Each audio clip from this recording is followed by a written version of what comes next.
Hi guys, good morning, Dzień dobry. I hope all of you are good and doing fine. Let's start. Today's video is about the 10 things shocked me most about living in Poland.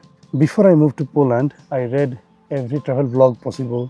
I watched travel vlogs, I googled everything, but trust me guys, in reality, none of this prepared me. Not for the cold that removes your face, not for the moment that you enter a room full of Polish people, and certainly I thought that I have done something wrong. I'm an immigrant in this country, living almost 8 years. I grew up in a country where heat, chaos, 24 hours activity in the market is very normal. But Poland is not like that, and honestly, I love it. But the integration and the learning curve, it was real. Here are 10 things that genuinely shocked me after I moved to this country, and I'm saving the biggest one for the end. And trust me, after this video, your perspective about this country going to be changed entirely. Number 10, everything closed on Sunday. So the law about the trading on Sunday are real. And trust me guys, this law hit me in my stomach in the first 48 hours. I came from India, where life is running 24/7. The restaurants are open at even midnight. The grocery shops are not even close to midnight. You can get a chai at 3 a.m. somewhere.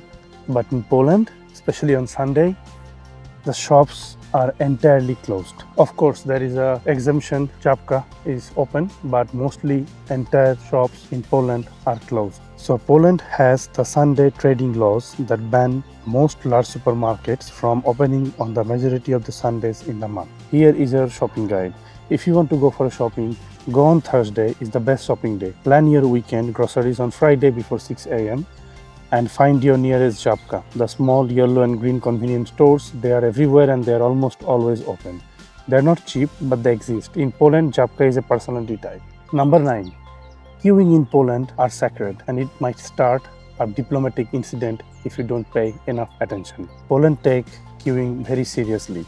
I mean seriously, like it's a law. You stand in a line, you do not push, you do not side step, you do not hover, just checking near the front, and you are absolutely do not stand so close to the person in the front of you that they can feel you breathing. Beginning days in Poland, I accidentally stepped past someone at a pharmacy counter, and because I genuinely thought they were just standing over there, and the look I got from the pharmacist, from the person, from the moment two people back who had nothing to do with it was unified group judgment. They didn't say a word, they didn't need to. I went home and reflected on my choices. Number 8, the bread, the famous Polish bread that changed me as a person. So guys, I'm from a country which is very famous for its own cuisine of delicious food. When I go to another country, or just like now I'm living in another country, I'm easily impressed by their food. But Polish bread is in complete different level. One day I walked into a Piekarnia, a Polish bakery, for the first time and smelled fresh, dark rye bread just out of the oven. I'm not the same person I was before in that moment. Polish bread, that's dense, seedy rye loaves with a hard crust, sourdough that genuinely sour, bread rolls that crunch, it's extraordinary. Add Polish butter and it's over. I ate half of loaf standing in the street like an animal. I regret nothing because they're so delicious, and trust me, when you are going to taste it, you will behave in the same way. But I will recommend that if you're coming to Poland, pack it, go to your home, enjoy it in peace. So if you are visiting Poland, definitely first thing you should do to find a local piekarnia, choose your favorite bread and try it. Number 7, and it might culturally shock you, because here in Poland, if you see a stranger, they don't smile at you. And this is not a rudeness, this is just normal in here. In other countries, if you make eye contact with a person and you exchange a smile, that might be normal, but that's not the case in Poland. In Poland, right guys, during making this point, I would like to share a small moment with you, because one of the old person was passing by with his dog, and we had a small conversation. And honestly, as I always say, it's very important to integrate with the society.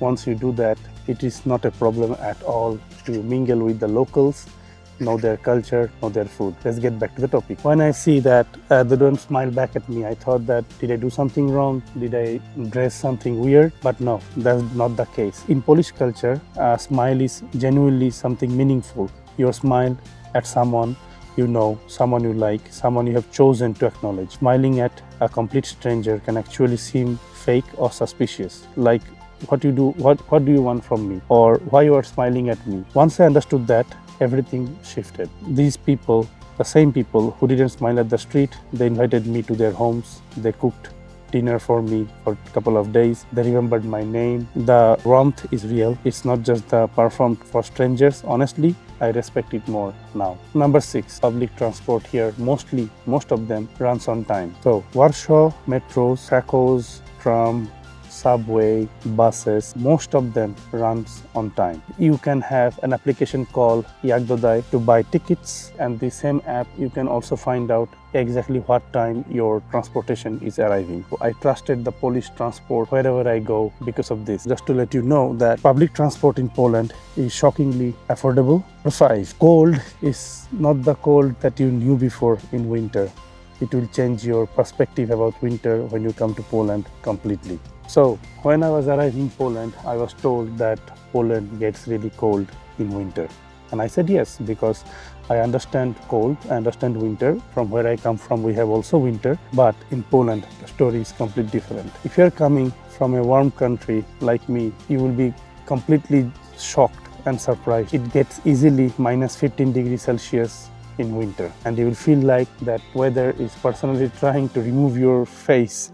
I arrived here in Poland on the last day of February, and I had a solid jacket, and I lasted only for a couple of minutes outside before going back to my dormitory. The locals were walking past in light puffer jackets, looking completely unbothered, while I was wrapped in literally everything I owned, and still I was shivering. One important thing that most travel guides don't tell you: buy your best possible winter jacket in your country before you arrive to Poland. Polish winter clothing brands like Wowas, CCC, and General Biedronka little seasonal sections, these people know what cold actually means. What you buy back in your home, it won't work probably. Also, Polish heated apartments are incredible. The moment you come in from the cold, you are in a warm place. That contrast becomes addictive. 4, food is still cheap if you know the secret. So in this point, I need to be precise here because Poland prices have changed significantly over the years. So the era of Poland is basically very cheap is over.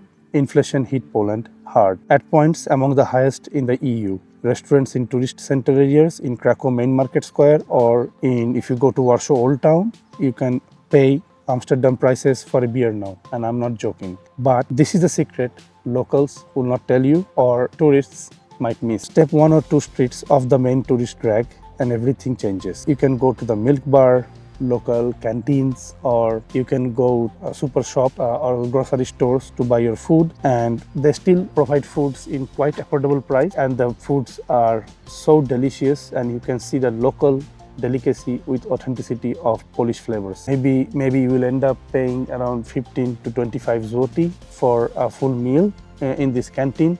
But trust me guys, that's worth it, because usually if you try to eat in a restaurant which is in the main square or in the main market square or in the shopping mall, you end up paying way more than this price. Number 3, name day is always a bigger deal than even a birthday in Poland. And this culture is genuinely amazing and I love it. In Poland, every name has an assigned day in Polish calendar. Your Imieniny, name day. This is celebrated with the same energy as your birthday, sometimes more.